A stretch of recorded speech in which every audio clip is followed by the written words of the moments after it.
Hey guys, welcome back to my channel. Today we are reviewing Poor Things, directed by Yorgos Lanthimos, starring Emma Stone, Mark Ruffalo and Willem Dafoe. And Poor Things is essentially a Frankenstein's monster story. A Victorian woman gets reanimated and goes on this odyssey of enlightenment, sexual liberation, and discovers her own agency along the way. And when you watch it, Poor Things is one of those films that feels like it understands the cinema assignment.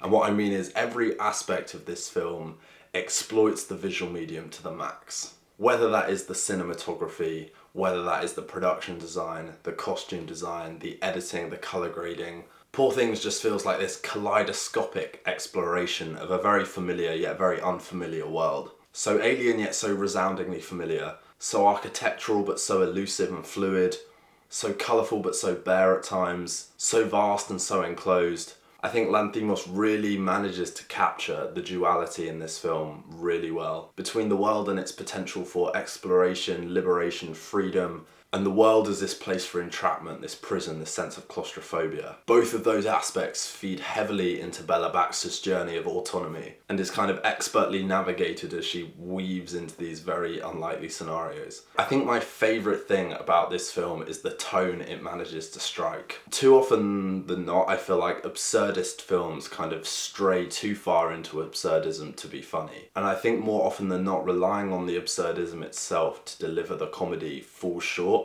Earlier this year I saw a French film called Smoking Causes Coughing, and while I found some parts of it hilarious, it felt like a film in which it was too absurdist for its own good. Poor Things manages to mine absurdism for fantastic comedic and dramatic effect. This film is utterly hilarious. This film did have me laughing out loud in the cinema a good few times. That is partly because of the delivery from Emma Stone and Mark Ruffalo. They play off each other fantastically. It's partly to do with Bella Baxter's naivety as a character and throwing herself in a very do-it-for-the-plot kind of way into just these weird and wacky scenarios. Also partly the visual style and the way that complements this very eccentric, quirky aesthetic that we're in. But this film is like absurdism at its best. It's absurdism without ever feeling too inaccessible, which is why I think mainstream audiences will really enjoy this film, hopefully, and will also find it iconic and funny.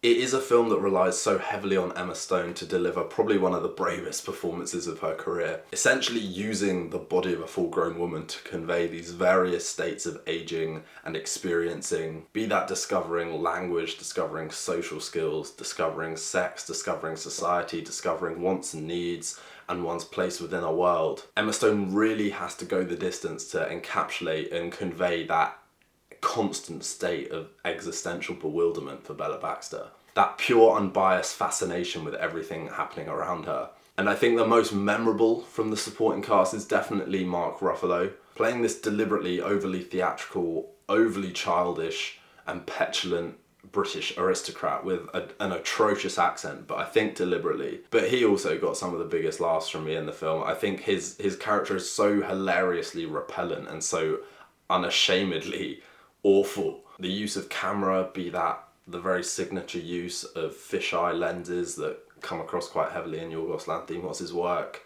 or these really harsh cuts to close up. There is a real fluidity to the visual momentum of this film. Despite the fact that this film does have a kind of longer than 2 hours runtime, I think the visual fluidity and the kind of constant visual changes of the film, which is essentially broken up into chapters based on the locations being visited, really keep you interested. There is always something to look at. This is one of those indie arty experimental films that just works because everything embraces the eccentricity of this concept and this tone that they're going for. And all of it culminates in a finale which feels inevitable yet also feels a bit abrupt. That would be my only drawback from the film.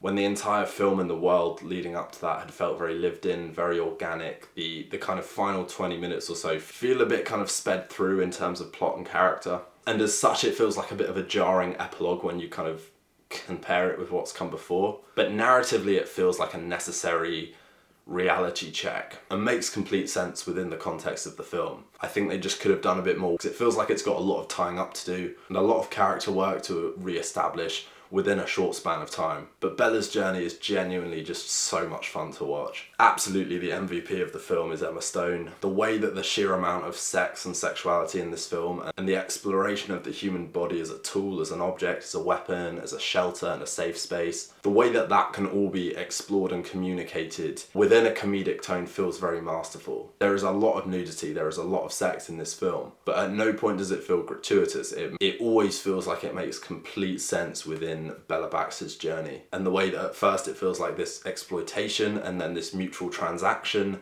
to then this full-blown independent autonomous self. It might not be the most original character arc in the world, but it is certainly done in one of the most original ways I've seen on screen. So overall guys, Poor Things is absolutely a triumph of a film, one well worth watching. It's got such a distinct voice, distinct tone, distinct style.